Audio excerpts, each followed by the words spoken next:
Ayan guys, dito kami ngayon sa aking isa ka-relative sa Barangay Bago Banban. Sitio Banban. Ayan guys, ang ganda ng views nila dito. Ito yung bahay nila. Ayan, kami nag-visit. Ang aking ka-children. Ayan. Ganda guys dito. Ang ganda ng view. Kung guys, yung kumbaga, na ano to siya, nagitna to siya ng, alam mo yung napakalaking suba, napakalaki O, tingnan natin guys. O, diba yan mga bato-bato dyan? Sapa yan siya guys, na yung tubig na natuyo. Ganda ng views dito guys. Ayan yung hagdanan nila, may manok pa dito. Ayan. Yun sa inga nila guys. Ayan, may horses sa malayo. Ganda ng view guys. Oh, dito kami ngayon sa taas. Hindi ko maiwan yung dalawa. Yan yung dalawa. Sahig sahig nila kawaya. Bambo. Yung sinasabing bambo. Ganda dito guys. Fresh ng air. Diba? Kusog kaayong hangin diri at apita. Malayo to sa amin guys. Nag-ride kami ng motor. Nagmasahe kami ng 100 pesos ang aking dalawang anak. Malayo to sa amin. Diba guys, ang ganda ng views nila. View nila dito. Welcome kayo dito sa aking vlog. And guys, may mga palayan dito. Palayan. Grabe, kusuga sa hangin. Ay, kusuga sa hangin. Ayan. Bundok doon, malayo na. Very nice view.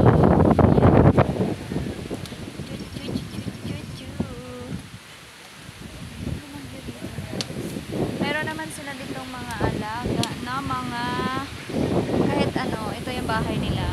Ayan, yung bahay ng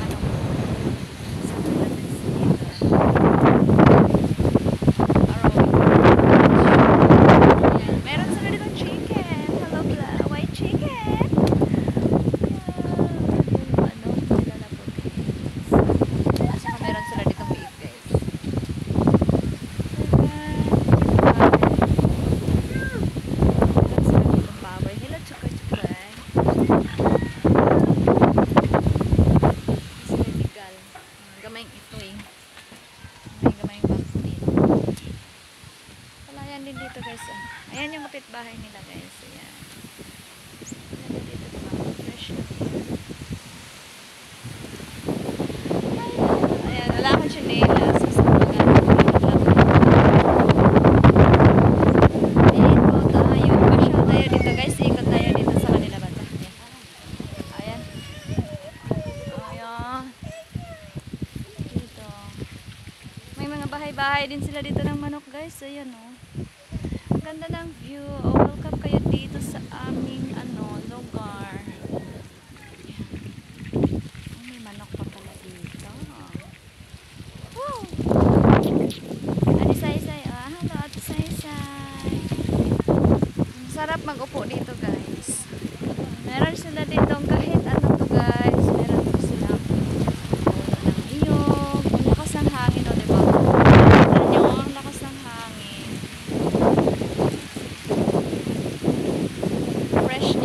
Sobra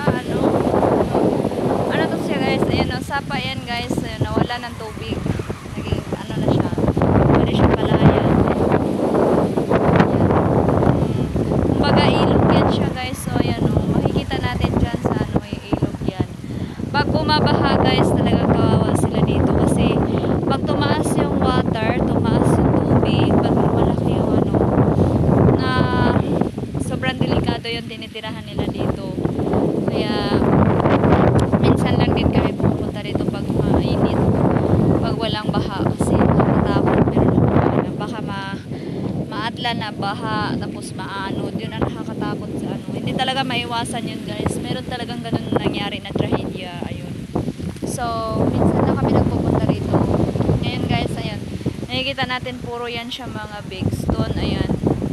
Sapa yan guys. Kung magbahayan siya. Ito kasi yung pinanggalingan ng mga ito kasi dito sa sinadaan ng water na galing sa kung saan sa bundok. Pag bumabaha, bababa dito sa ano. Tapos yun, dyan sa ilog na yan, sama-sama na yung kung saan galing ng mga tubig, sapa. Yan, sobrang laki niyan guys. Ayan o. Ngayon lang siya dito. Ayan o. Mga palayan yung makikita nyo guys. Yung mga bato doon, ayun o. Ganda diba?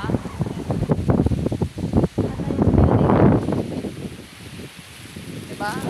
Ayun siya di sa isa. Feeling na feeling dito sa isang ano, bato laki. O diba? Ganda talaga dito. Ayun yung anak ko dun sa isang ano, andun sa bahay ng tita ko. Minsan lang kami dito nagpupunta. Siguro 2 beses pa lang ako nakapunta rito. Kasama yung aking 2 anak. Yan, ang lakas ng hangin talaga dito sobra. Parang ano din, nasa tabing dagat din kasi nga ilog siya.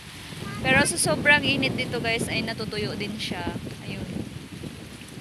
Pero maganda nga kung ano siya, mainit kasi natutuyo yung sapa. Pero pag bumaha naman guys ay sobrang nakakadelikado talaga sa ano, mga naninirahan dito. Pansin nyo guys, ilang bahay lang ito. Ayan. Yan lang. At saka yung ano, bago pa lang to sila dito nung ano, yan. Yan yung asawa ng tita ko. Ayan. Bago pa lang to sila dito, siguro wala pa silang ano, wala pa silang year. Kasi nga, yung bagyong Ondoy, wala pa sila rito. Kung dito talaga siguro, ewan kung ano rin nangyari. So, ayan. Dito lang. Ayan. Ito yata yung ano nito. Siya tayo rin. Lalaki ng mga bato guys. Grabe. Nakakatakot din kasi. Ang lakas talaga ng hangin dito guys. Ano? Meron sila dito bahay-bahay na ano. Baboy nila. Dito pala nila nilalagay yung ano nila, yung pig. Meron silang isang alagang pig na meron ano, inahin na yun, meron siyang mga biik. Ayun. Yung pinakita ko sa inyo kanina guys. Exciting talaga tong lugar na to. Kung sa ano dito, mga bagong menu ay magkakaroon ng maraming anak. Sobrang laming char! Of course, hindi na ako kasi 2 lang yung anak ko at ano yan. Okay na yan sa akin. Yun lang makakasama ko.